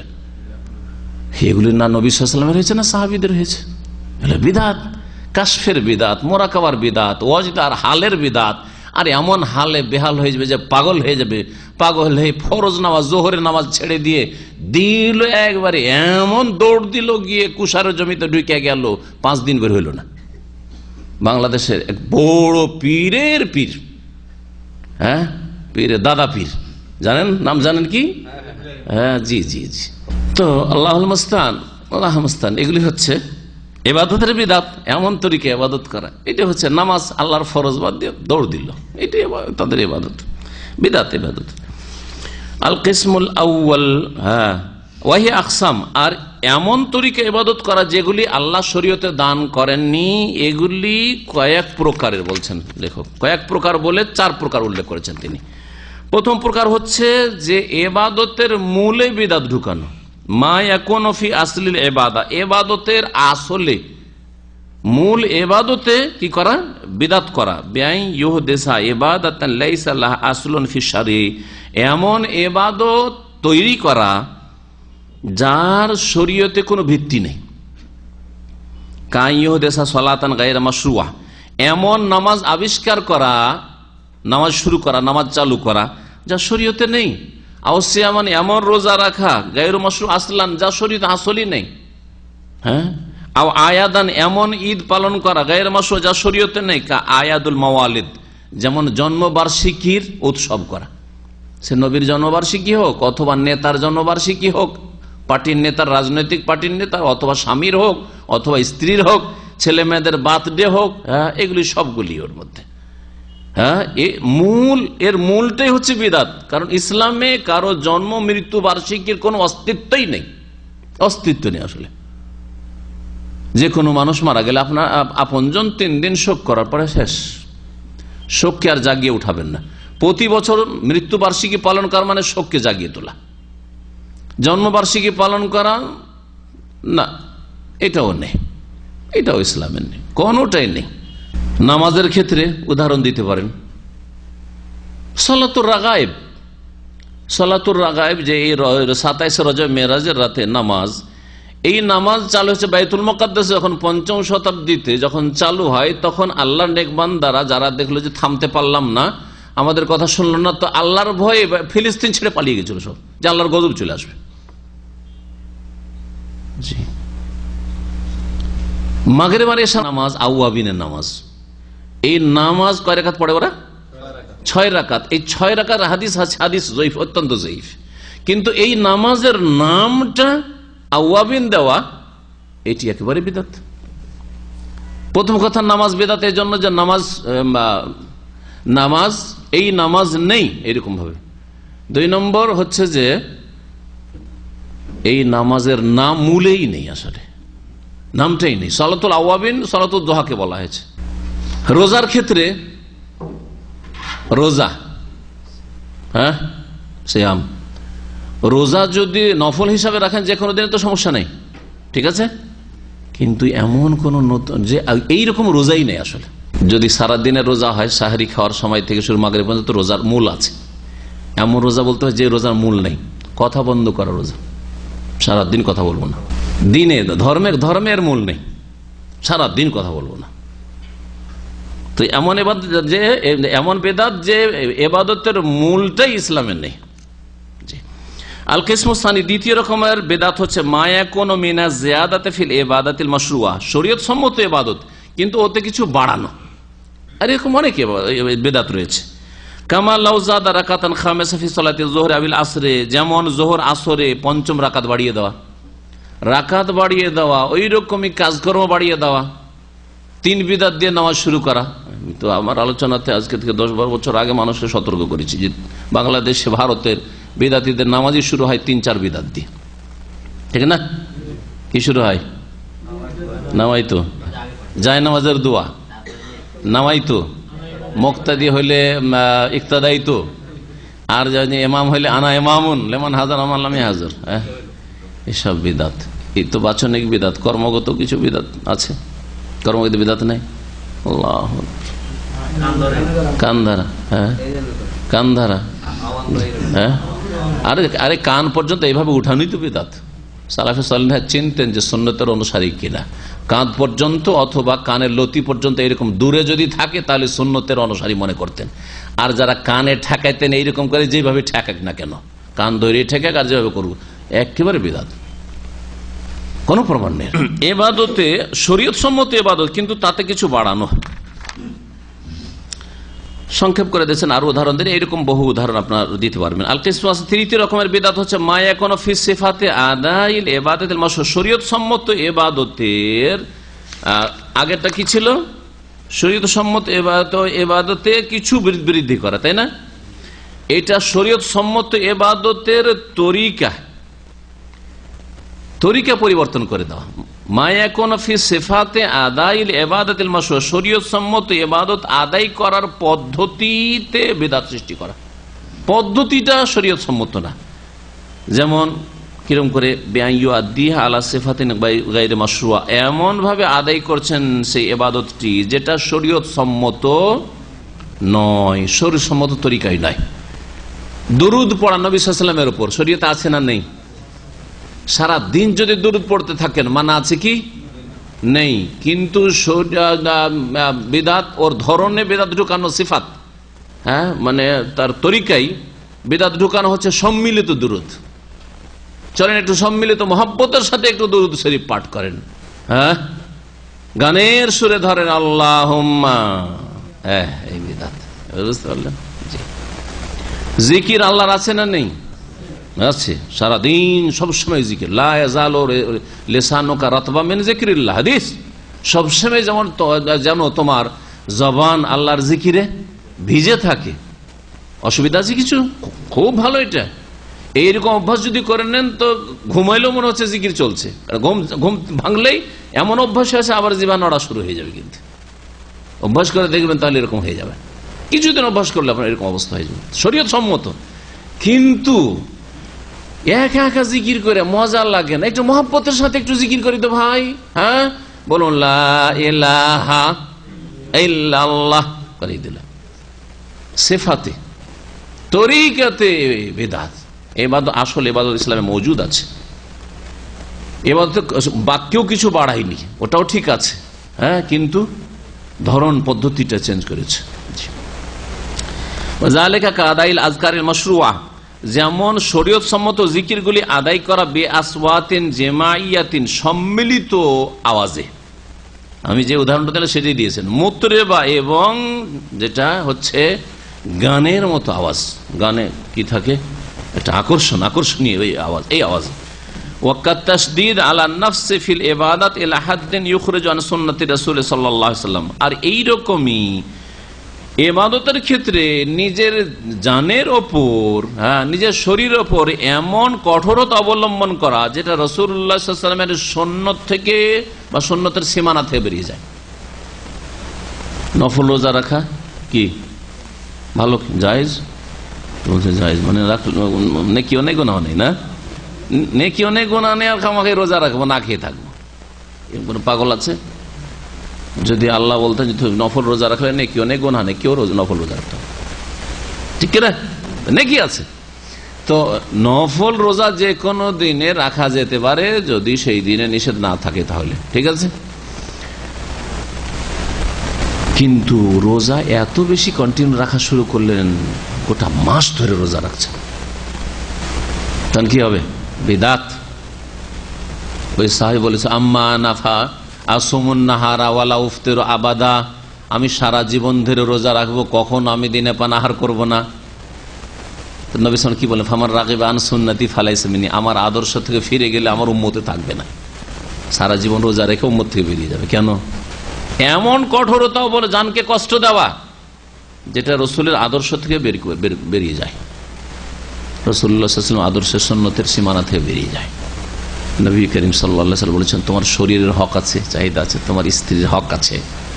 সারা জীবন রোজা রাখলে স্ত্রীর কি হক আদায় করবেন আপনি?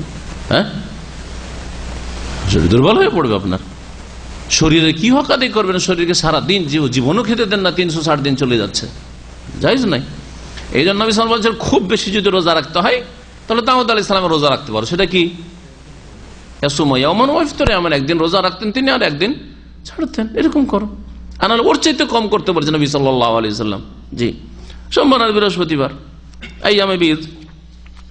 আল কিসমুর রাবে, চতুর্থ রকমের বিদাত, মা ইয়াকুনু বিতাখসিস ওয়াক্তিল ইবাদা, ইবাদত আছে শরীয়তে, লিল ইবাদাতিল মাশরুআ, শরীয়ত সম্মত ইবাদত, কিন্তু তার জন্য সময় খাস করে নিলেন, এই সময়টাই করব। লাম ইউখাসসিসু শারহু, অথচ শরীয়তে খাস করা হয় নাই। কা তাখসিসে ইয়াউমিন নিসফি মিন শাবান, রোজা রাখা, নফল রোজা রাখা মাসের যে কোনো দিনে রাখা যেতে পারে না, পারে না, কিন্তু 15 শাবানেই শুধু রোজা, ওর নাম হচ্ছে শবে বারাত। বেদাত, বেদাত। ভালো করে ওই কথা শাইখ উদাহরণ দিচ্ছেন। জি, বলছেন যেমন শাবান মাসের 15 তারিখকে খাস করে নেওয়া রোজার জন্য, ওয়ালাইলাতিহি, এবং রাতকে খাস করে নেওয়া তাহাজ্জুদের জন্য। তাহাজ্জুদ সারা জীবন পড়ে, প্রতি রাতে পড়েন, অসুবিধা আছে না? ভালো কাজ, ভালো কাজ। নবী সাল্লাল্লাহু আলাইহি ওয়াসাল্লামের সুন্নাত যে স্থায়ীভাবে নবী সাল্লাল্লাহু আলাইহি ওয়াসাল্লাম তাহাজ্জুদ পড়তেন। কিন্তু যদি বলে সারা জীবন সারা বছর তো তাহাজ্জুদ পড়তে পারলাম না, তো শাবান মাসের এই 15 তারিখ শবে বারাতের রাতে কি করি? নফল পড়ি, তাহাজ্জুদ পড়ি। সারা বছর তো কিছু করতে পারলাম না, রাত্রে আল্লাহর কাছে দোয়া করতে পারলাম না, কোরআন তেলাওয়াত করতে পারলাম না, কোরআনটা খতম করতে পারলাম না, তো এই শবে বারাতে এক খতম দিই, জায়েজ? ওয়াক্ত খাস করলেন। কোরআন আপনি সারাদিন পড়তে থাকেন, কাজ কাম নাই, সারাদিন কোরআন তেলাওয়াত করেন, কিন্তু আপনি যদি সময় খাস করে নেন তো বিদাত হবে। ফাইন আসলা সিয়াম ওয়াল কিয়াম মাশরু, রোজা এবং তাহাজ্জুদের মূল বিষয়টি শরীয়ত সম্মত। ওয়ালাকিন্না তাখসিসাহু বিওয়াক্তিন, তবে সেটাকে খাস করে নেওয়া কোনো বিশেষ একটি সময়ের সাথে মিনাল আওকাত ইয়াহতাজু ইলা দলিল, তার জন্য দলিলের প্রয়োজন নেই, অবশ্যই প্রয়োজন আছে। ওইরকম স্থানের সাথে খাস করা, আসলে ইবাদত আছে কিন্তু ওই স্থানে ইবাদত নাই, যদি করেন বিদআত হবে না? হ্যাঁ, বিদআত হবে। হুকমুল বিদাত ফিদ্দিন বিজামি আনওয়াহা। এখন হুকুম 3 নম্বর বিষয়, ধর্মীয় ক্ষেত্রে বিদাতের হুকুম, যত রকমের বিদাত হোক না কেন, যত বিদাত মানে যে কোনো বিদাত, কিন্তু ধর্মের নামে, ওই দুনিয়াবি বিদাত বাদ দিয়ে পার্থিব দুনিয়ার কাজে নতুন কিছু করা, নতুন ব্যবসা বাণিজ্য, চলাফেরা, আচার আচরণ দুনিয়ার ক্ষেত্রে, এসব বাদ দিয়ে দিনের ক্ষেত্রে যত বিদাত হইতে পারে সবগুলির হুকুম হুকমুল বিদাত ফিদ্দিন, ধর্মের ক্ষেত্রে বিদাতের হুকুম বেজামিয়া আনওয়াহা, তার সমস্ত প্রকরণগুলির। শেখ বলছেন কুল্লু বিদাতিন ফিদ্দিনে ফাহিয়া মুহাররামাতুন ওয়া দালালাহ, ধর্মের ক্ষেত্রে যত বিদাত রয়েছে সবগুলি হারাম এবং ভ্রষ্টতা, গুমরাহি। গুমরাহি মানে কি, কে বলতে পারেন গুমরাহি মানে কি? কোন পথ হারিয়ে ফেলা? দেখছেন, পথ হারিয়ে ফেলা বুঝছেন, কিন্তু এই হচ্ছে জান্নাতের পথ হারিয়ে ফেলা। তো এটা 4টি কথা নয়, অনেক মনে করে পথ হারিয়ে ফেলেছে, দিশেহারা না, জান্নাতের পথ হারা, জান্নাতের রাস্তা নেই বেদাতি, উল্টো পথে। যেমন আমি যাচ্ছি উমরা, কিন্তু এদিকে মক্কার রাস্তা হারিয়ে দিয়ে ধরেছি আমি কুয়েতের রাস্তা।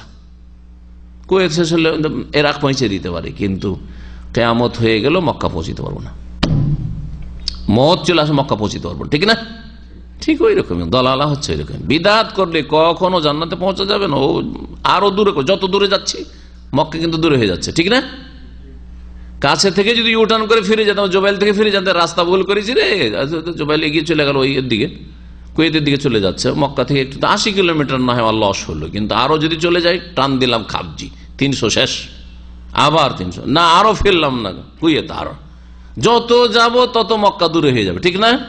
তো বিদাত যত করতে থাকবে তত বেশি আল্লাহর জান্নাত থেকে দূরে হয়ে যাবে। এত ছোট কথা নয় যা বিদাতিরা মনে করে থাকে। লিকাউলিহি সাল্লাল্লাহু আলাইহি ওয়াসাল্লাম, নবী করিম সাল্লাল্লাহু আলাইহি ওয়াসাল্লাম বলেছেন, ওয়াইয়াকুম মুহদাসাতিল উমুর, তোমরা নিজেদেরকে সতর্ক সাবধান রাখবে, ওয়া মুহদাসাতিল উমুর, নতুন নতুন কাজ থেকে। এটার একটা আরবি গ্রামার আছে, যেদিন আরবি আলোচনা হবে বা যেদিন লম্বা আলোচনা থাকবে স্মরণ করে দিবেন, তখন বলবো যে ইয়াকুম ওয়া, মাঝখানে কি করে আসলো, আবার কেমন আসল বাক্যটা কি ছিল, কিন্তু আজকে আর না, সময় নেই। ফাইন্না কুল্লা মুহদাসাতিন বিদআহ, প্রত্যেক নতুন কাজ থেকে কি করবে, তোমরা নিজেকে বাঁচিয়ে রাখবে। নবী সাল্লাল্লাহু আলাইহি ওয়াসাল্লাম দুনিয়ার কথা বলছেন না দিনের কথা? তাহলে দিনের ক্ষেত্রে প্রত্যেক নতুন কথা কাজ থেকে বাঁচিয়ে রাখবে, কারণ প্রত্যেক নতুন কাজ হচ্ছে বিদআহ। কুল্লা বলেছেন, কি বলেছেন নবী সাল্লাল্লাহু আলাইহি ওয়াসাল্লাম? ওয়া কুল্লু বিদআতিন দালালা, প্রত্যেক বিদআত নতুন কাজ হচ্ছে ভ্রষ্টতা, রাস্তা হারিয়ে ফেলা জান্নাতের। হাদিস হচ্ছে তিরমিজির এবং হাদিস আবু দাউদও রয়েছে, হাদিস হাসান সহিহ।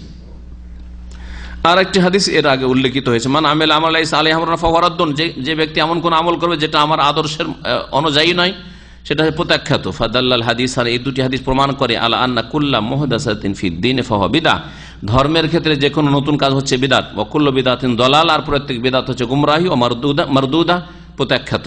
ওয়া মানা যালিকা, এর অর্থ এই দাঁড়ায় আন্নাল বিদআ ফিল ইবাদাতি ওয়াল ইতিকাদ মুহাররামা, ইবাদত এবং আকীদা বিশ্বাসের ক্ষেত্রে বিদাত হচ্ছে হারাম। আকীদা এবং ইবাদত ক্ষেত্রে বিদাত হচ্ছে, কারণ ইবাদত হচ্ছে দিন আর আকীদা হচ্ছে দিন, আকীদা ইবাদতের ক্ষেত্রে বিদাত হচ্ছে হারাম। ওয়ালাকিন্না তাহরিম ইয়াতাফাওয়াতু বিহাসবি নওয়ায়াতিল বিদআহ, তবে সবগুলি বিদাত কি একই ক্যাটাগরির? সবগুলি বিদাতের গুনাহ কি একই রকমের? একজন কবরে চাদর চড়ানোর বিদাত করলো, হ্যাঁ, ফুল দেওয়ার বিদাত করলো, একজন নাওয়াইতে পড়ার বিদাত করলো, দুটো একই অপরাধ না? কখনো না, কখনো না। বলছেন তবে এই হারাম হওয়া ইয়াতাফাওয়াতু বিহাসবি নওয়ায়াতিল বিদআহ, বিদাতের ধরন হিসাবে কি হবে? পার্থক্য হবে। এই হারাম হওয়াই পার্থক্য হবে বিদাতের ধরন হিসাবে, বিদাতের যেমন ধরন হবে তেমন ধরনের সেটা হারাম হবে।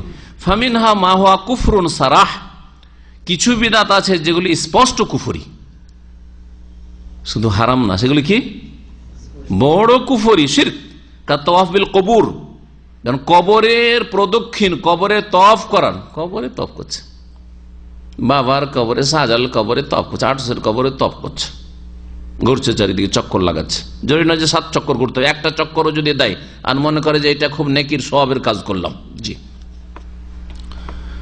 মুশরিক। শিরক করলো। তাকাররুবান ইলা আসহাবিহা, সান্নিধ্য লাভ করা হচ্ছে কবরবাসীর, এর দ্বারা বাবা খুশি হবে আর বাবা আল্লাহ পর্যন্ত পৌঁছে দিবে। ইউকাররিবুনা ইলাল্লাহি যুলফা, জি একই মক্কার মুশরিকের আকীদা। ওয়া তাকদীমু যাবা ওয়ান নুযুরি লাহা, কবরের সামনে কোন জবিহা পেশ করা, হ্যাঁ গরু খাসি জবাই করে পেশ করা, ওয়ান নুযুর এবং মান্নত করা, কোনো কিছু মান্নত নিয়ে যায় পেশ করলেন। চাদর চড়ানো যদি মান্নত হিসাবে হয়, চাদর চড়ালো যে এটা আমি মান্নত করেছিলাম যে আল্লাহ যদি আমার এই কাজটা করে দেয় তাহলে একটা চাদর চড়াবো আমি খাজা বাবার এতে আজমির শরীফে নিয়ে গিয়ে, তাহলে বড় শিরক, বড় কুফর এটি। আর যদি এইসব কিছু রাখে না, এমনি চড়িয়ে দিল, দেখতে সুন্দর লাগবে, হ্যাঁ একটু সাজাইলাম, তাহলে তখন বড় কুফরি বলা যাবে না। সবসময় আমরা আল্লাহ পাক রব্বুল হুকুম মেনে চলো।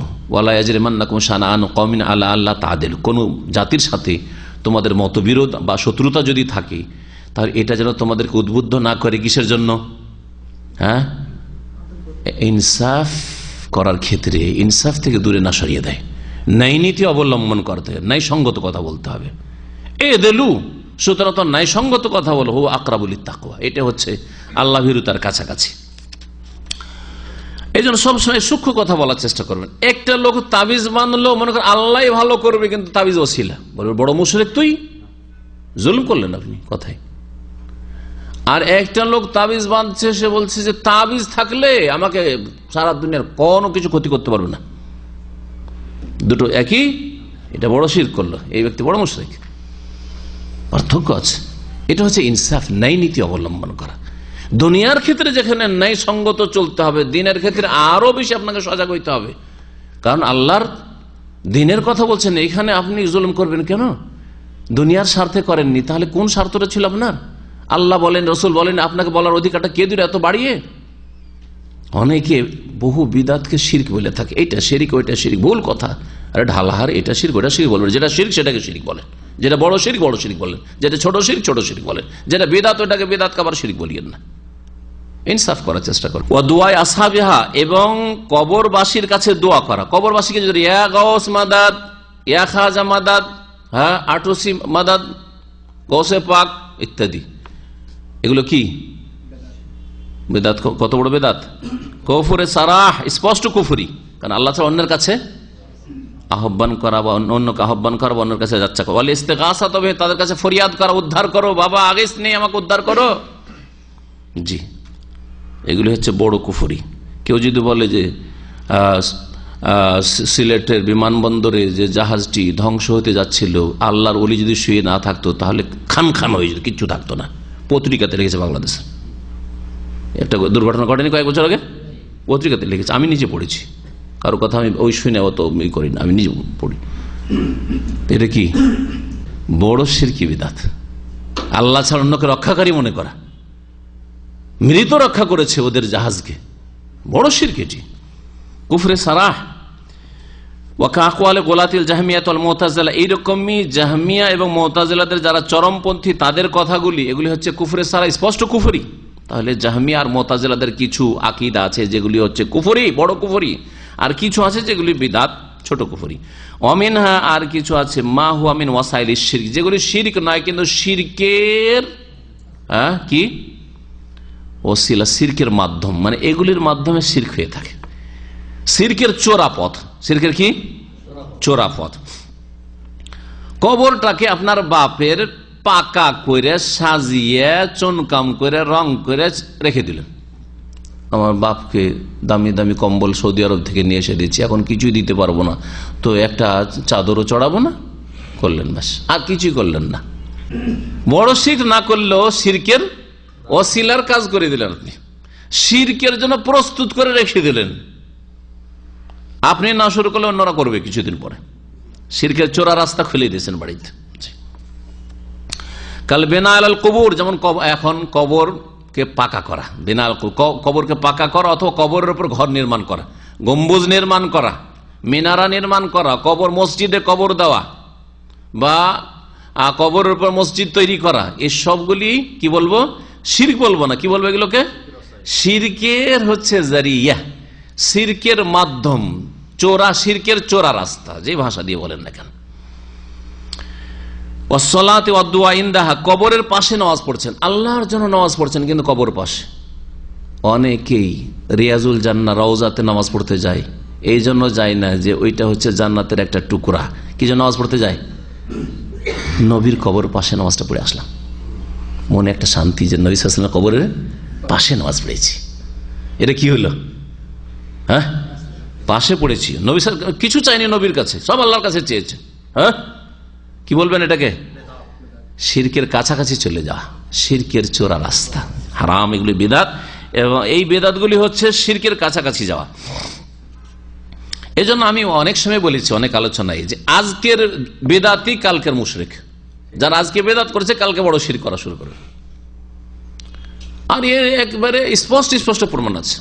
আমার পাশের গ্রামে ছিল কিছু দেওবন্দি তবলিগি ছিল, তারপরে এক মৌলভী সাহেব ওদের যে অমতি করতো 10 বছর ধরে আহলে হাদিস হয়ে গেল। যখন আহলে হাদিস হয়ে গেল, ও 50টা ঘর নিয়ে আহলে হাদিস হয়ে গেল। দেশে ওই গ্রামে আরো 100 ঘর রয়েছে, 100 ঘর থেকে গেল, 50 ঘর তো আহলে হাদিস গেল, 100 ঘর নিয়ে দেওবন্দি আর কোথায় থাকলো। হঠাৎ করে ও যাওয়ার পরে ওখানে এসে মসজিদে আমতিতে ঢুকলো একটা বেরোলবি কবুরি রেজবি, আর ঢোকার পরে পুরো গ্রামের 100টা ঘরকে মিলাদ, কিয়াম, নবী হাজির নাজির, নবী আলিমুল গায়ব, নবী নূরের তৈরি, সবকিছু একবারে বেরোলবি বানিয়ে দিল, চোখের সামনে দেখা, 1 বছরের মধ্যে। কারণ নামাজের তরিকাটা তো একই, নামাজ তো এরাও পড়ে ওরাও পড়ে, তাই না?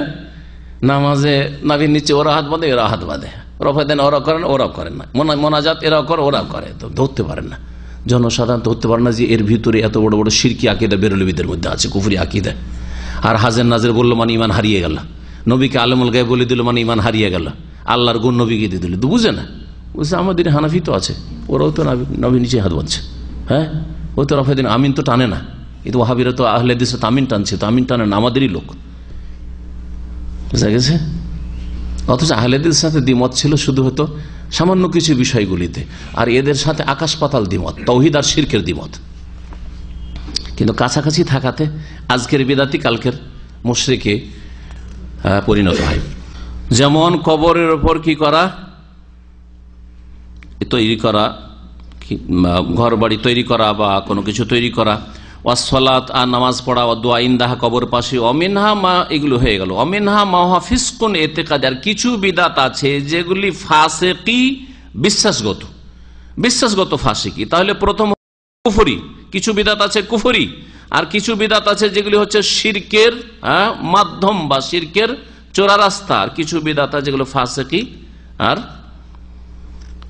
এ থেকে বিশ্বাসগত। কাবিদাতিল খাওয়ারিজ ওয়াল কাদরিয়া, খারিজদের বিদাত আর কাদরিয়াদের বিদাত, মুরজিয়াদের বিদাত, তাদের কথাগুলির ব্যাপারে, তাদের এতেকাদের বিষয়ে যেগুলি শরীয়তের দলিল প্রমাণের বিরোধী। অমিনহা মাসিয়া, আর কিছু কিছু বিদাত আছে যেগুলি শুধু গুনাহ হয়ে গেছে। কাবিদাতি তাবাত্তুল, যেমন সংসার ত্যাগী হওয়ার বিদাত, বিয়ে শাদী করবো না। ওয়াসিয়াম কায়মান ফি শামসি, রোজা রাখবো সূর্যে দাঁড়িয়ে, রোদরে দাঁড়িয়ে, হ্যাঁ, ছায়াতে যাব না রোজার অবস্থায়। ওয়াল খাসা বিকাসদি কাতে শাহওয়াতিল জামা, সহবাসের চাহিদাকে নির্মূল করার উদ্দেশ্যে খাসি হয়ে যাওয়া। খাসা আরবিতে শব্দ ব্যবহার, ওখান থেকে খাসি শব্দটি এসছে, খাসি হয়ে যাওয়া বুঝেন তো আপনারা, তাই না? তা আরবি শব্দ, তাহলে খাসি হয়ে যাওয়া।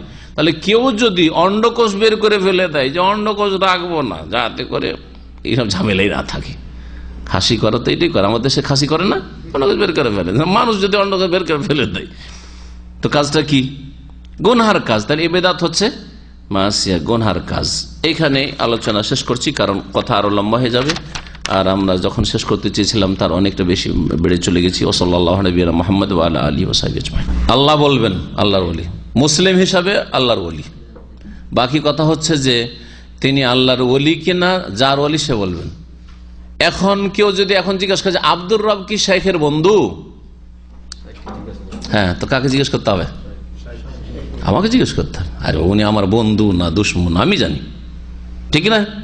অথচ আমার চলাফেরা তো অনেক কিছু জানতে পারছে না। আল্লাহ আর বান্দার মাঝে ঈমান আছে, তাওহীদ আছে না, শিরক আছে না, বিদআত আছে, গুনাহ আছে না, নেকি আছে, কি করে আমি হুকুম লাগাবো যে তিনি আল্লাহর ওলি আর ওলি নয়? হ্যাঁও বলবো না, নাও বলবো না। তবে মুসলিম হিসাবে প্রত্যেক মুসলিম আল্লাহর ওলি, আর আশা করি তিনি আল্লাহর ওলি, যদি তার আসল ইসলাম ঠিক থেকে থাকে।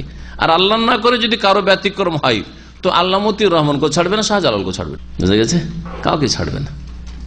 আকিদার ক্ষেত্রে কাউকে ছাড়বে না, আকিদা নষ্ট করে যায়। ওয়াহাদাতুল ওজুদের আকিদা যদি থেকে থাকে, হলুলের হিল্লাজি আকিদা যদি থাকে, বুঝা গেছে, ফানা ফিল্লার আকিদা থেকে আল্লাহর মধ্যে বিলীন হওয়ার আকিদা থাকে, তাহলে আল্লাহ কাউকে ছাড়বে না। সাল্লাল্লাহু আলাইহি ওয়া সাল্লাম মুহাম্মদ ওয়া আলা আলিহি ওয়া সাহবিহি।